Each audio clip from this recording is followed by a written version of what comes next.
환영하도록 하겠습니다.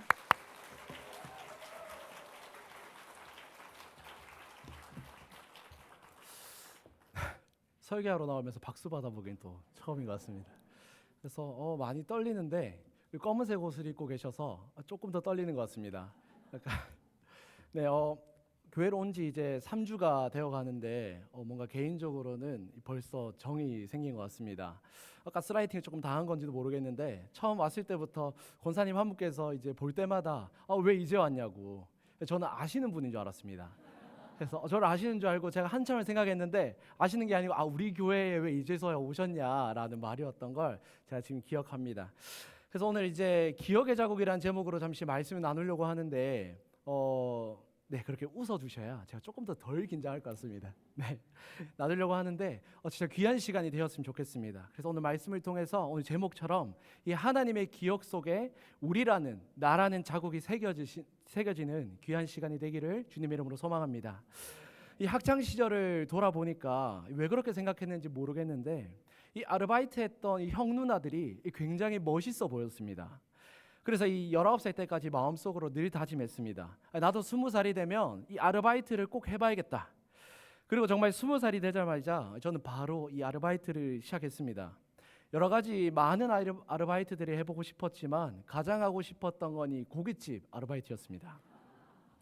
이 마침 이 공고가 떴고 작은 별로 웃긴 내용도 아닌데 웃어주시니까 너무 힘이 됩니다.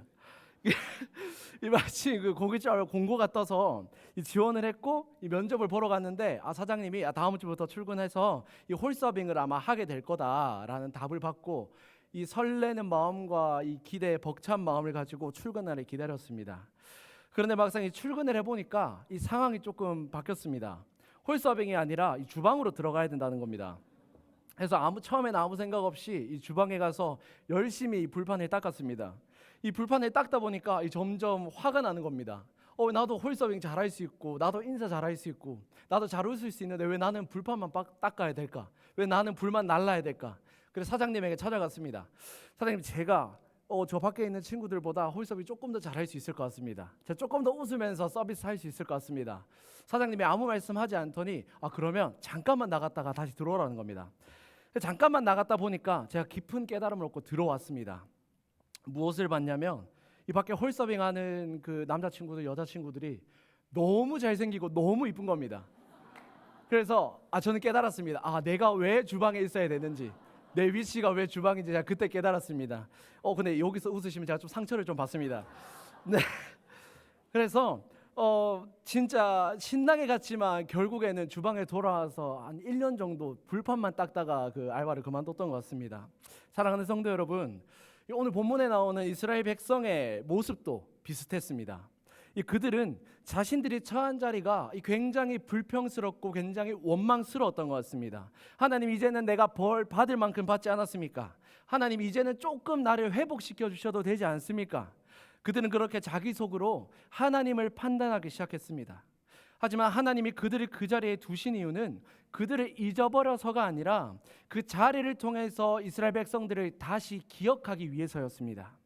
이스라엘은 여전히 포로의 자리, 이 고통의 자리에서 하나님을 원망했습니다. 우리가 읽었던 이사야서 49장 15절에 16절을 보면 우리가 방금 읽었던 것처럼 여인이 어찌 그 젖먹는 자식을 잊겠으며 자기 태에서 난 아들을 긍휼히 여기지 않겠느냐. 그들은 혹시 잊을지라도 나는 너를 잊지 아니할 것이라. 내가 너를 내 손바닥에 새겼고 너의 성벽이 항상 내 앞에 있나니. 이 본문만으로도 굉장히 마음에 감동이 되는 구절인데 이 이사야서를 조금 더 이해하면 이 말씀이 조금 더 깊게 다가옵니다. 이사야서는 우리가 보통 작은 성경이라고 표현합니다. 성경이 66권인 것처럼 이사야서도 66권입니다. 1장부터 39권이 구약이었던 것처럼 27권이 신약이었던 것처럼 이사야서도 1장부터 39장, 40장부터 66장 나눠집니다. 앞에 전반부 부분에서는 심판과 경고의 말씀을 합니다. 왜 나를 잊어버리느냐? 너희가 잊어버린 거에 대한 대가를 치러야겠다라는 내용이 1장부터 39장입니다. 그리고 40장부터 66장에서는 무엇을 말하냐면 이제는 되었다. 이제는 내가 너희를 용서하고 너희를 이해하고 너희를 회복시켜 주겠다의 내용을 담고 있습니다. 쉽게 말하면 앞부분은 하나님을 잊은 백성들한테 주시는 경고의 메시지였고, 이 뒷부분은 그럼에도 불구하고 하나님은 그 백성을 잊지 않으신다의 내용입니다. 오늘 본문은 그 회복의 메시지의 가운데 부분에 있는 내용입니다. 이스라엘은 하나님이 우리를 버리셨다라고 말했지만 하나님은 아니다, 나는 너희를 잊지 않았다, 너는 내 손바닥에 새겼다라고 말씀하십니다. 우리도 그렇지 않습니까? 하나님이 우리를 잊으신 것 같은 순간들, 기도에도 응답이 없는 시간들, 아무리 애써도 상황이 바뀌지 않는 자리에서 우리는 속으로 이렇게 말하지 않습니까? 하나님, 이제는 좀 되지 않았습니까? 이제는 내가 그만 힘들어도 되지 않습니까? 이제는 내가 하나님의 축복을 좀 받아도 되지 않습니까? 이게 우리의 모습이 아닙니까? 그런데 그때마다도 여전히 하나님 우리에게 똑같이 말씀하십니다. 나는 너를 잊지 않았고 네가 앉아있는, 네가 처해져 있는 그 상황이 내가 너를 기억하는 자리라고 말씀하고 있는 겁니다. 이런 예배자의 마음을 지키며 이 처음의 마음을 끝까지 붙드는 것은 정말 쉽지 않은 것 같습니다. 그래서 저는 이 신앙의 선배님들을 진심으로 존경합니다. 이 짧게는 30년, 길게는 평생을 한자리에서 묵묵히 신앙생활을 이어오시는 그 모습이 얼마나 귀한지 모르겠습니다. 어떻게 제가 우리 교회 오고 이 찬양 시간을 보면서 깜짝깜짝 놀랍니다. 첫날에는 9월달이어서 이 폐해성을 사랑한다 말하시네를 부르고, 또 오늘 찬양도 이 찬송가를 4분의 4박자로 바꿔서 부르시고, 흔하지 않은 모습들을 많이 제가 보고 배웁니다. 이 예배를 섬기시는 모습들을 보면서 이 정말 그 마음의 신앙과 깊이를 정말 거짓말이 아니라 이 3주 동안 찬양을 기대하면서 말씀을 기대하면서 오는 게 얼마만인지 모르겠습니다. 저도 20대 초반까지만 하더라도 나도 저렇게 어른들처럼 은퇴 장로님들, 원로 장로님들, 그리고 권사님들처럼 신앙생활을 할 수 있을까라고 저는 확신하면서 살아왔습니다. 그때 그 뜨거웠던 마음이, 그 순수했던 신앙이 저는 평생 갈 줄 알았습니다. 하지만 시간이 지나면서 깨달았습니다. 그 마음을 지키는 것이, 늘 새로운 첫사랑을 회복하는 것이 얼마나 힘든지 말입니다. 아마 여러분이 들어보셨을지 모르겠지만 이 한국에는 조금 유명한 찬양팀 중에 예수전도단이라는 팀이 있습니다. 저는 그 예수전도단에서 이 베이시스트로 섬겼었던 적이 있습니다.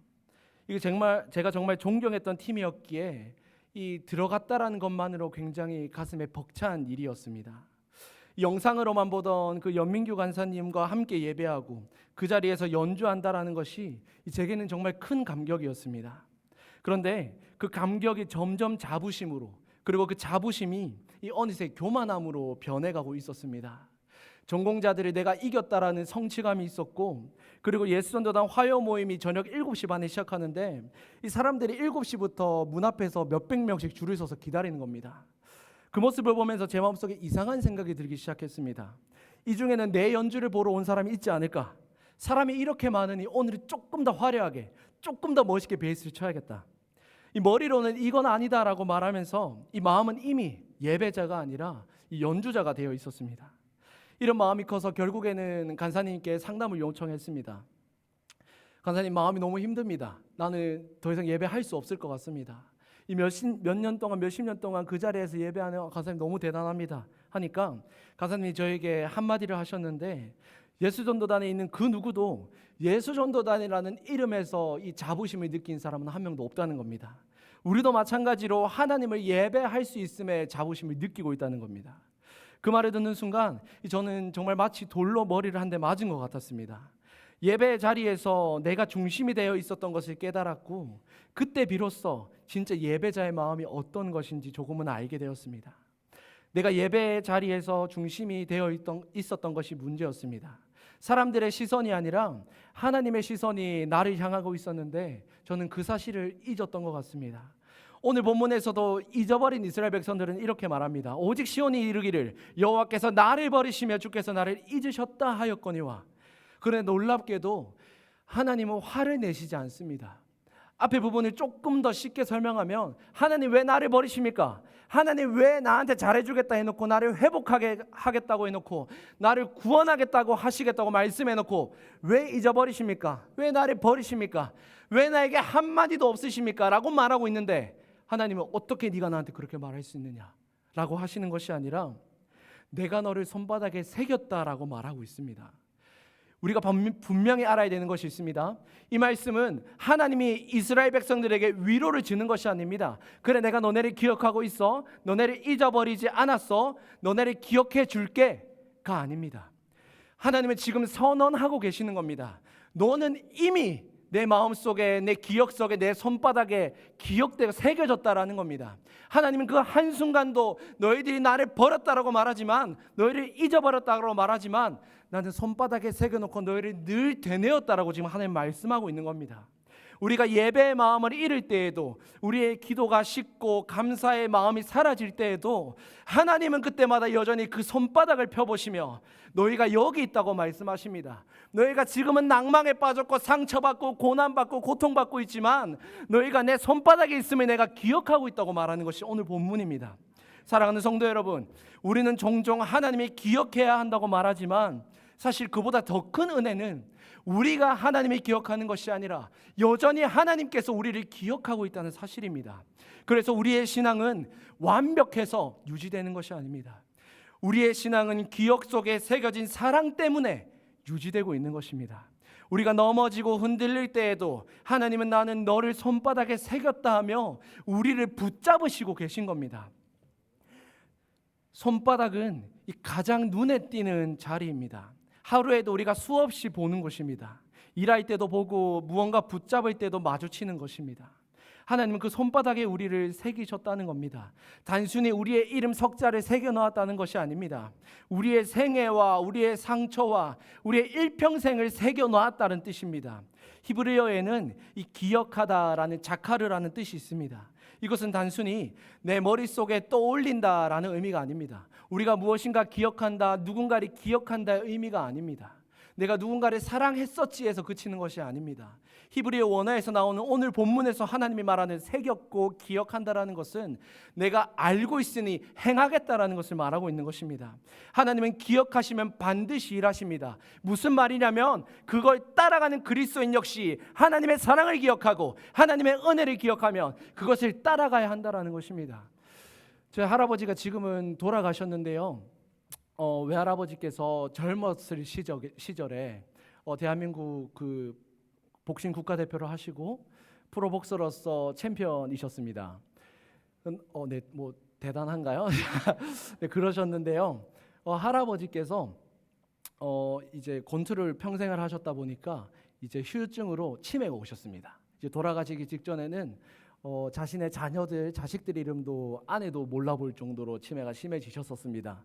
그런데 제가 그때에도 이 할아버지를 보면서 느낀 것이 하나가 있습니다. 주일에 정말로 평일에 손자 손녀 혹은 정말 심할 때는 밥 먹는 것조차 잊어버리셨습니다.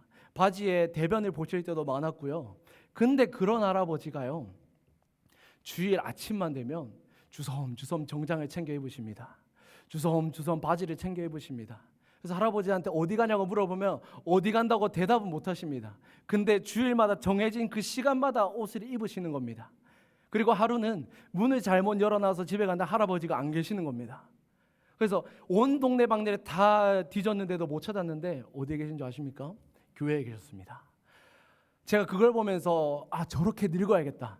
하나님, 제가 그때부터 기도 제목에 한 게 생겼습니다. 하나님, 내가 평생의 모든 것을 다 잊어버려도 하나님을 예배하는 것을 잊어버리지 않게 해주십시오.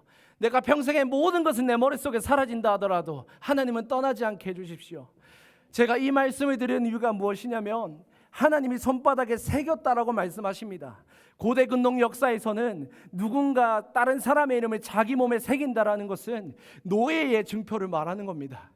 그런데 하나님이 우리가 불안할까 봐 하나님을 위해서가 아니라 여기 앉아있는 우리를 위해서, 당시의 이스라엘 백성을 위해서 자기 몸에 새겼다라는 겁니다.